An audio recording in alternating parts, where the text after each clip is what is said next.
Les vraies voix Sud Radio, 17h-20h, Philippe David.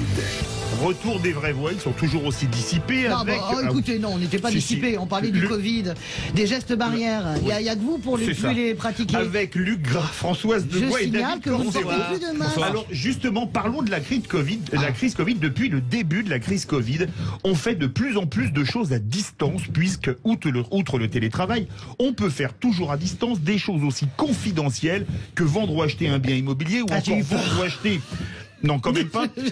Ou vendre des parts ou toute une société. Un domaine dans lequel la protection des données est vitale. Une protection des données pour laquelle la CNIL a émis hier un guide destiné aux particuliers et aux chefs d'entreprise, ainsi aux recruteurs, qui concerne eux, mais aussi nous tous. Nous sommes en compagnie de Hugues Galambrin, président de Septéo. C'est une entreprise française qui met au point des logiciels concernant notamment les ventes sensibles, comme les entreprises, l'immobilier, les contrats et d'autres applications. Une entreprise française et même Montpellier, où on écoute Sud Radio sur 104.7. Bonsoir Hugues Galambrin. Bonsoir. Alors la protection des données, c'est à la mode. Vous avez entendu, quand on achète à distance, qu'on signe des contrats à distance, moi ça m'est arrivé, j'avais vraiment une réticence. Comment ça marche et comment faire passer les réticences des utilisateurs? Bien dans le micro. Ça fait partie de la dématérialisation de la société. De façon générale, on ne va pas rentrer dans le détail de comment ça marche. Ça marche simplement, vous êtes devant un écran, vous signez en ligne. Et aujourd'hui, les outils sont faits pour ça. Donc, il n'y a aucune problématique pour le faire. Au demeurant, le notariat français est parfaitement bien équipé. Vous faites également par le notariat, exactement. Oui. Nos partenaires, nos clients sont les notaires de France. Et le notariat utilise parfaitement bien ces outils. Donc, c'est quelque chose qui est naturel. Avant de donner la parole aux vraies voix qui vont vous interroger, vous avez un cloud 100% français. C'est très important par les temps qui courent, parce que quand vous avez un cloud aux États-Unis et que les Américains se rendent compte que vous avez fait $3 de chiffre d'affaires avec un de leurs ennemis virtuels, ils coupent carrément, ils vous demandent des amendes colossales. Ça, c'est volontaire d'avoir un cloud 100% français. Oui, non, mais ce qui est très étonnant, c'est qu'on parle de protection des données et on utilise du Gmail à tour de bras, comme tout le monde. Je rappelle, Gmail appartient à Google. Hein. Oui, voilà, et donc régi donc par des normes qui sont pas tout à fait les nôtres. Non, on adresse des professions sensibles, les avocats, les notaires, les directions juridiques d'entreprise. Donc forcément, leurs données doivent être stockées quelque part. Il était naturel qu'on ait un cloud qui soit en France et qui soit géré par nos propres outils.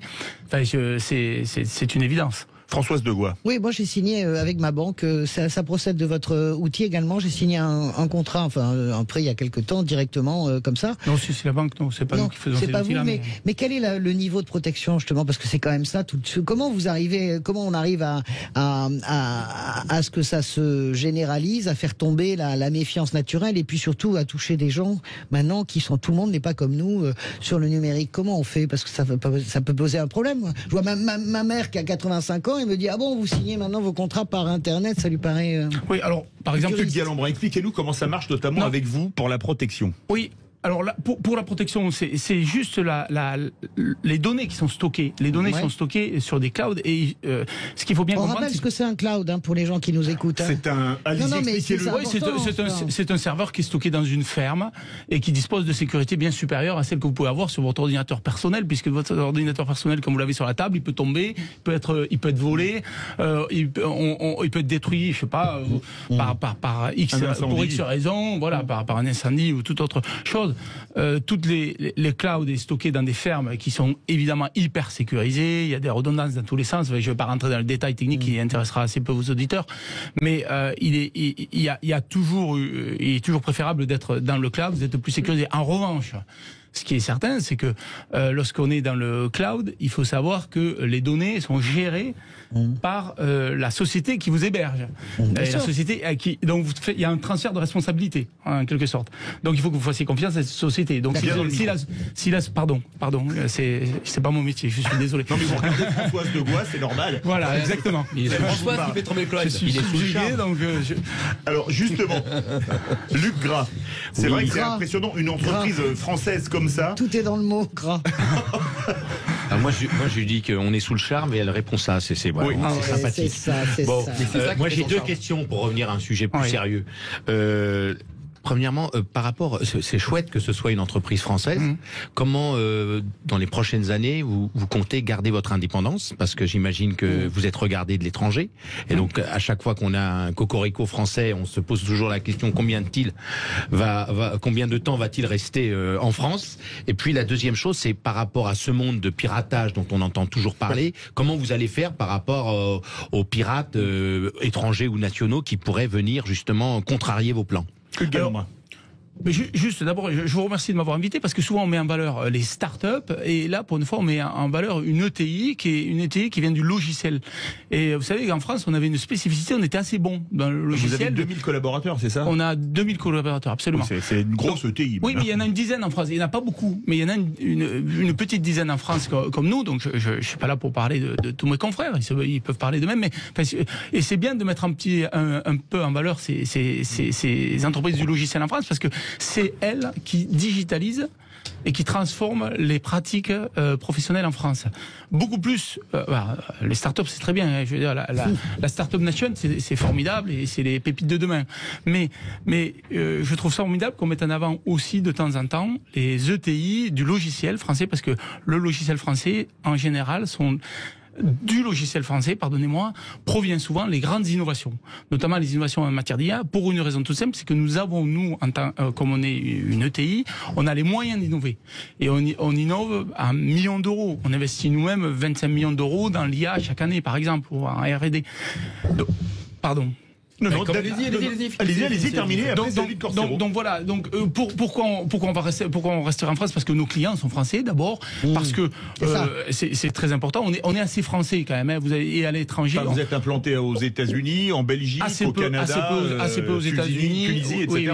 Oui. Assez peu aux États-Unis. Et c'est vrai qu'on a une vocation plutôt européenne que transatlantique. Écoutez, moi je vous félicite. Vous savez, quand je vois l'entrepreneuriat français qui réussit et qui crée des emplois comme vous le faites, moi j'ai pas d'autre mot que vous féliciter et vous encourager. Parce que je trouve que c'est important de le dire. Et surtout, vous l'avez dit, rester en France, créer de l'emploi en France, c'est ça. Moi j'ai une question qui est toute bête parce que aujourd'hui, on voit bien que la dématérialisation prend une ampleur colossale, que ce soit à travers les banques, les fiches de paye.